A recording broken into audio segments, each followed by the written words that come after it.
Когда в прогнозе погоды я вдруг увидел, что после теплых деньков, там, с температурой чуть ли не до 20 градусов, вдруг наступит зима у нас в Краснодарском крае, я решил убедиться для себя, как такое может быть.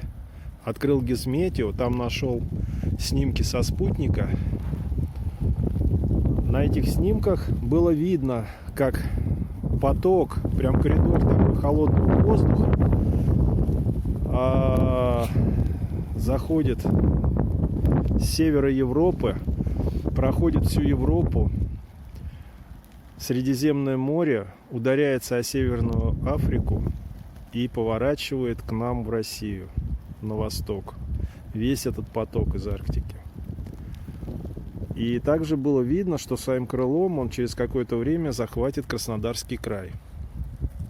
Вот теперь я в этом убеждаюсь, и мы все здесь. Здесь настоящая зима. Температура падает. Я обещаю, температура еще ниже. Сейчас около 1 градуса минус вечером. Обещают там по ночам чуть ли не минус 16-15, но это через дня 3-4. Ну а пока вот такой снегопадик. Если он не прекратится, то будут, наверное, здесь такие неплохие сугробы.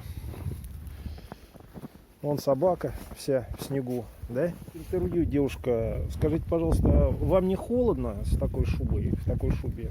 Нет? Вы не замерзаете? Собака? Нет, не замерзаете, все нормально? Ну ладно, хорошо, ладно. Будите.